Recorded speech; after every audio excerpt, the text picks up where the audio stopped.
ऐसा धोखा हमारे साथ किया, भोगोगे तुम। ये जो निकलता है ना भोगोगे, ये अकाट्य होता है।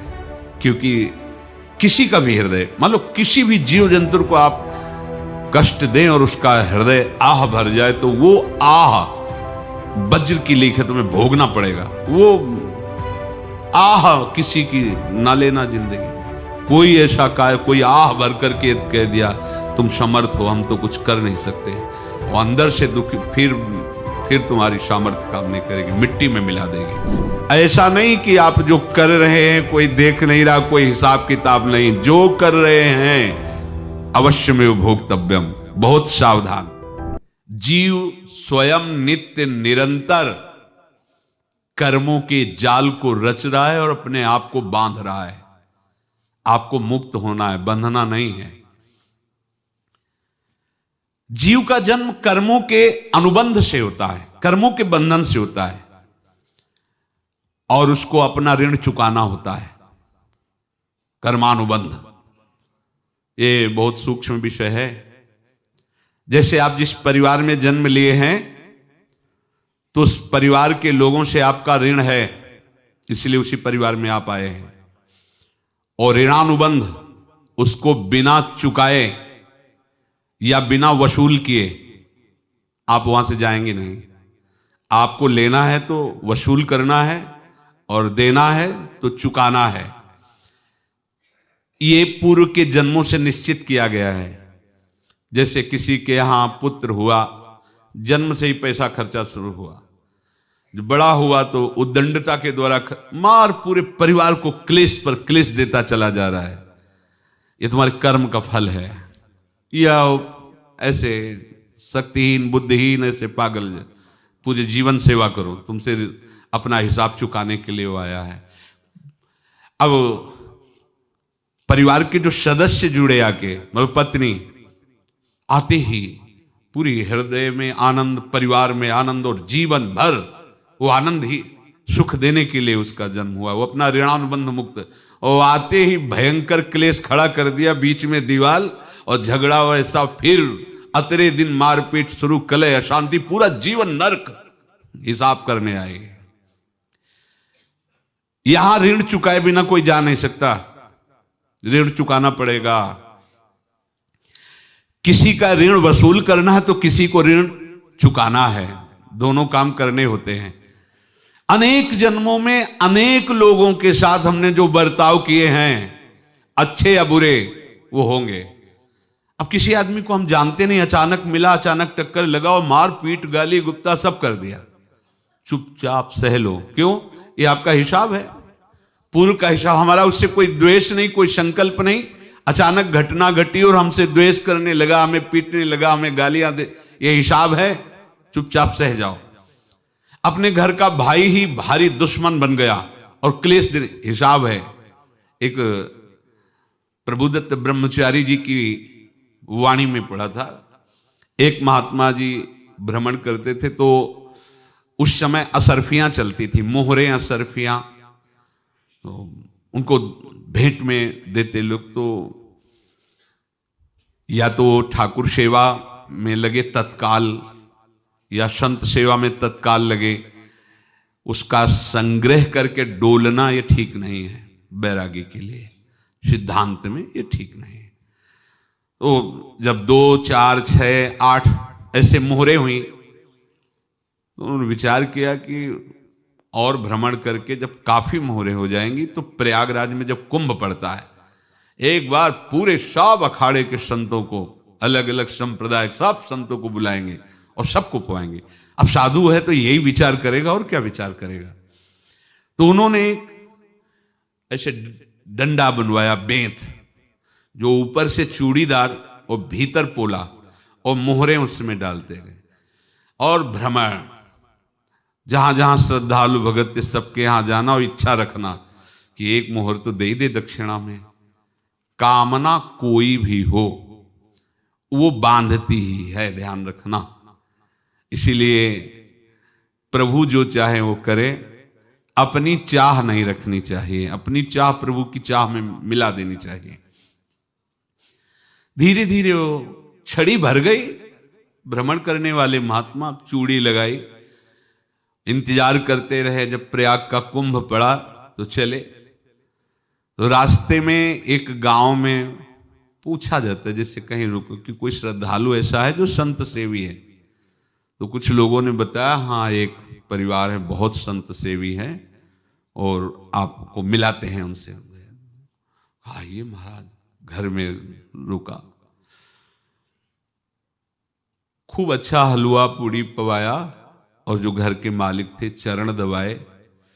चरण दबाते दबाते उनकी दृष्टि पड़ी उस डंडे पे, इतना मोटा और ऊपर से कुछ चूड़ी सी भी नजर आ रही, इस डंडे में तो कोई रहस्य है ही है। अब महात्मा जी को खवा पिला के सुला दिया। महात्मा जी जब सो गए तो पत्नी से धीरे से कहा वो डंडा लाओ बाबा जी का डंडा। वो चूड़ीदार जो ही खोला पलटाया तो सैकड़ों मोहरे। ऐसे संत रोज पधारे भगवान, तुम आनंद हो जाए फिर क्या। पत्नी से कहा नाप के कंकड़ लाओ।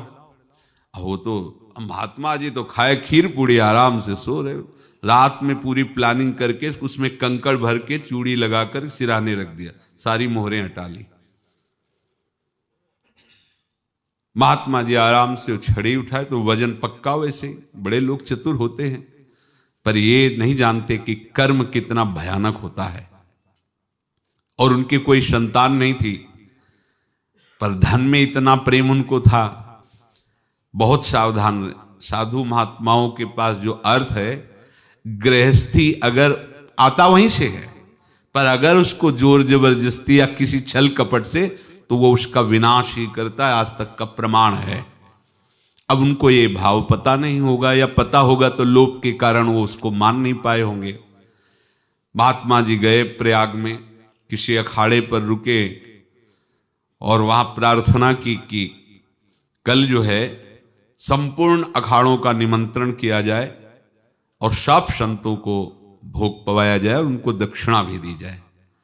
महंत ने सोचा कि बहुत बड़ा है तो उत्सव है, क्योंकि प्रयाग में कितने हजारों संत महात्मा सब।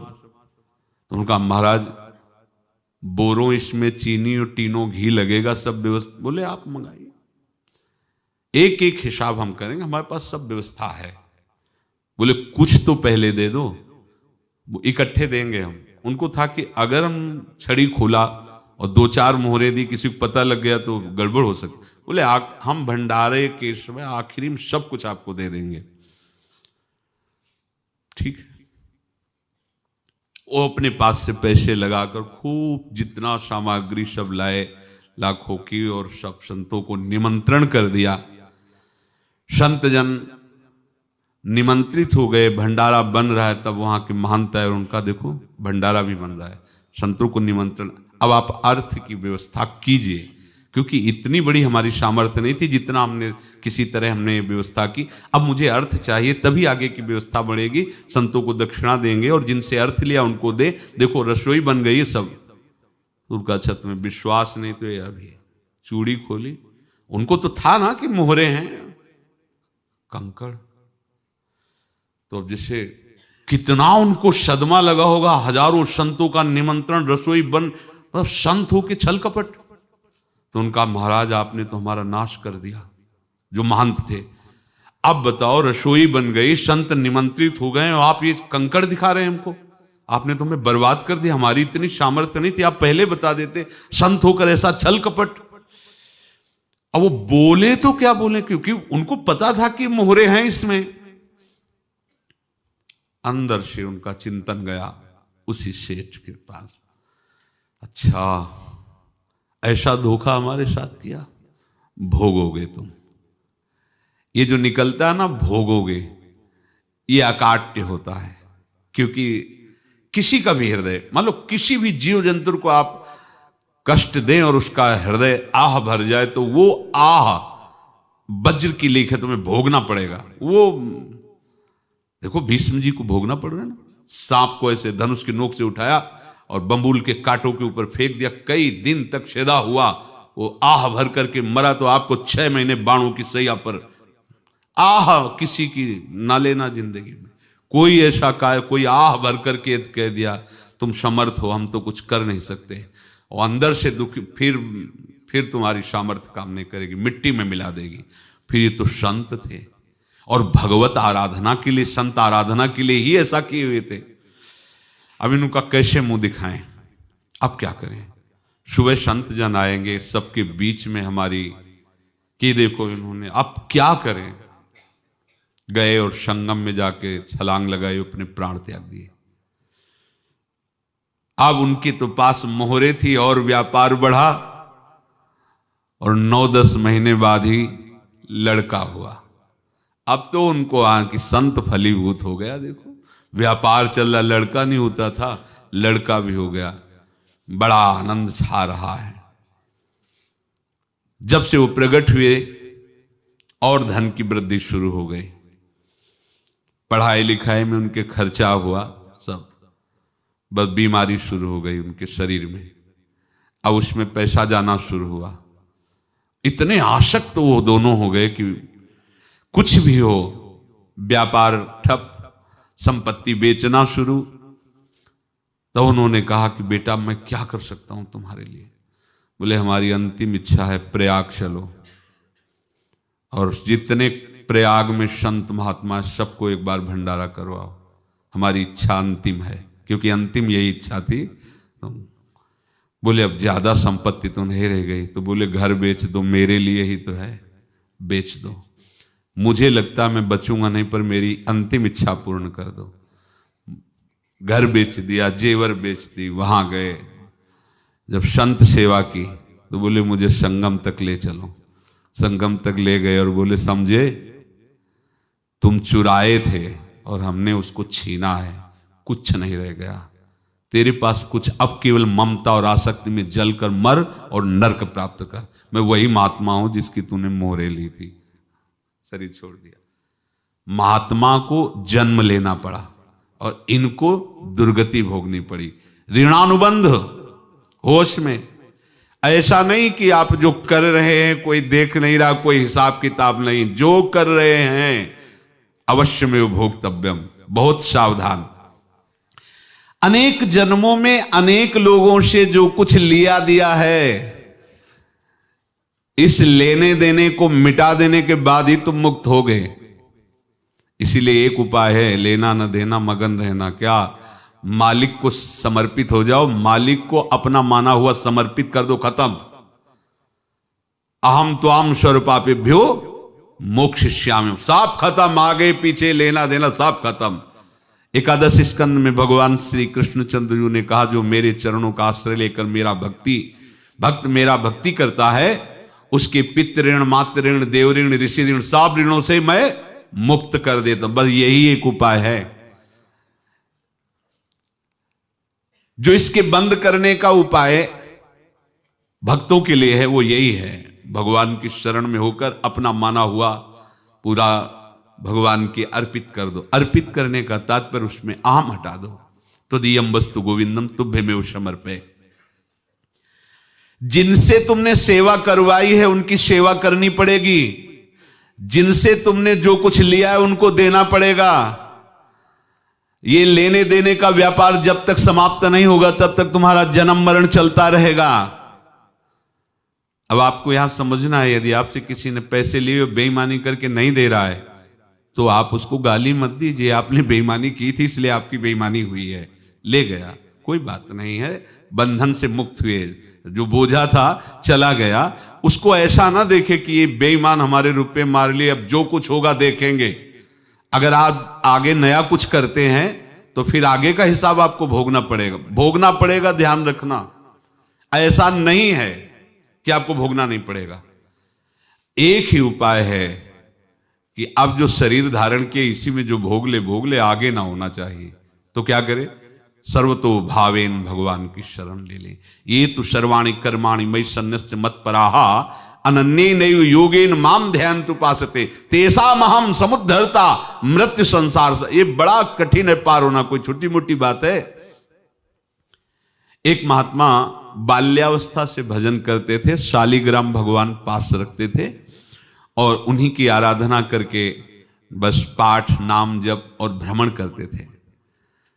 यौवन अवस्था थी, गंगा जी के किनारे अपने ठाकुर को विराजमान करके स्नान करने के लिए कपड़ा ही उतार रहे थे कि 90 लोग आ गए, भाला तलवार सब लेकर, मारो मारो इसको मारो, घेर लिया। तो उन्होंने हाथ जोड़कर कहा हमने क्या अपराध किया, कोई सुन ही नहीं रहा। तो उन्होंने कहा मार तो डालोगे ही आप 90 लोग, हम कोई अस्त्र शस्त्र तो लिए नहीं, एक बार हमें गंगा में डुबकी लगा देने दो और अपने ठाकुर को स्नान करा देने दो, फिर इसके बाद आप मार देना। भगवत इच्छा से वो लोग रुक गए, स्नान किया और अंदर से प्रार्थना की, प्रभु ये क्या लीला है आपकी, आपके सिवा मेरा कोई है नहीं और ये मुझे मारना चाहते हैं। तो भगवान ने जानते हो क्या कहा उनके अंतर में, तुम मेरे में ध्यानस्थ हो करके शरीर को छोड़ो, ये लोग मारेंगे। ये मेरे भजन का फल है कि तुम्हें 90 जन्म नहीं लेना पड़ेगा, एक ही जन्म में 90 मिलके, तुमने 90 हिंसा की थी पूर्व में, तो तुम्हें 90 बार जन्म लेना होता और एक एक करके मारते। ये मेरे भजन का प्रताप है कि एक बार में ही 90 का हिसाब हो जाएगा। तुम आंख मूंदो, मेरे ध्यान में मगन रहो, मेरे प्रताप से तुम्हें कोई चोट नहीं होगी और स्वाभाविक मूर्छावस्था में प्राण तुम्हारे छूट जाए। ऐसा ही हुआ, ऐसा हुआ। तो ये बात समझ लो कि ये जो कर्मानुबंध है, ऋणानुबंध है। आप देखो, अगर शाप महात्माओं ने दिया कि तुम्हारे वंश का इससे विनाश होगा, तो भगवान भी परम धाम जा रहे तो उसी कील से, बाण की नोक में जो मछली लील गई थी छोटा कण, उसी से की नोक बनाई और उसी नोक को प्रहार किया। भगवान के श्री चरण में वही बाण की नोक लगी और भगवान स्वीकार किया ना। भगवान का बड़ा लीला विचित्र है। अगर छुप करके उधर रामावतार में बात, तो इधर ऐसे स्वीकार किया है भगवान ने। ऐसा कहीं नहीं दिखाया कि मैं भगवान हूं तो मैं अपने लिए, ऐसा नहीं दिखाया। नारद जी का हित किया पर नारद जी ने शाप दिया तो भगवान ने स्वीकार किया। बंदरों ने ही सहायता की, जैसा बोले थे वैसा। ये लीला इस शरीर में भोगनी पड़ेगी। हाँ, ज्यादा को कम में भुगता देंगे, पर अब अगला शरीर ना मिले, इसके लिए सर्वतो भावेन भगवान के आश्रित हो जाए। जैसे आपने दुकान फैला रखी है तो उसमें दो काम होते हैं, लेना और देना। किसी को उधार दिया है तो हमें उसे लेना है, और कोई नगद देकर सामान ले रहा है तो उसे सामान देना है, या उधार लिया है तो हमें उधार देना है। अब अगर दुकान बंद करनी है तो तुम्हें देने वालों पर जोर देना है, लेने वालों पर जोर नहीं। लेने वाला तो जाओ हम क्षमा किया, समर्पित किया, हमारा कोई संबंध नहीं, खत्म हो जाए, वो खुशी हो जाएगा। लेकिन देने वाला तुम अगर दुकान भी उठा दोगे तो जहां भी रहोगे तुम्हारे पास वो आएगा, लाइए हमारा। तो देने पर नजर रखिए, जिसका जिसका हिसाब है वो आपके सामने आता जाए, हटाते जाओ। लेने पर नजर मत रखिए और दुकान फौरन उठा दीजिए, नहीं अगर लेते देते रहे तो चलता रहेगा। आगे चलकर कुछ लेना न देना, मगन रहना बस अपने प्रभु के चिंतन में। अब हम कैसे जाने कि किसको क्या देना है, हमें क्या पता? तो हम पूरा हिसाब जिनको पता है उनको दे देते हैं, समझ रहे हो? उनको पता है क्या लेना है क्या देना है, तो इनके पास पहुंच गए, सरकारी हिसाब से सब बराबर कर देंगे। हमको अपनी जिम्मेवारी इनकी चरणों में समर्पित कर देना है, तभी हम जीवन मुक्त होंगे। ये रहस्य की बात है। प्रभु कह रहे हैं, यस्य सर्वे समारंभाः काम संकल्प वर्जिताः ज्ञानाग्नि दग्ध कर्माणं तमाहु पंडितम बुधाः। जिसके संपूर्ण कर्मों के आरंभ संकल्प और कामना से रहित हैं, तथा जिसके संपूर्ण कर्म ज्ञान रूपी अग्नि से जल गए हैं, उसको ज्ञानी जन भी पंडित कहते हैं, बुद्धिमान कहते हैं। पूज्य श्री भाई जी महाराज कह रहे हैं, जैसे वहां ज्ञानाग्नि से दग्ध कह रहे हैं, तो अपने वृंदावन वासियों का प्रेमाग्नि से सब कर्म संस्कार दग्न होते हैं। जिस समय आपके हृदय में भगवत प्रेम का प्रादुर्भाव होगा तो लेश मात्र कभी तुम्हें दुख नहीं भोगना पड़ेगा। प्रेम का प्रादुर्भाव होते ही दुख का नाश हो जाता है। महासुख। जब प्रेम का प्रादुर्भाव होगा तो समस्त पाप भस्म हो जाते हैं, अशांति नष्ट हो जाती है, संसार ज्वाला स्पर्श भी नहीं कर सकती है। जब भगवत प्रेम का प्रादुर्भाव होता है तो हो सकता है उस उपासक के जीवन में दुखों का पहाड़ टूट पड़े, परिवार खिलाफ, शरीर रोगी, अव्यवस्था, बहुत बहुत कुछ, सब कुछ। कह रहे हैं इतना सब होने पर भी उसके हृदय में कोई भी दुख नहीं होता। ये ऐसा सामर्थ्यशाली भगवत प्रेम है। भगवान के चरणारविंद का जिसके हृदय में प्रेम है, भारी से भारी दुख भी उनको विचलित नहीं कर सकता।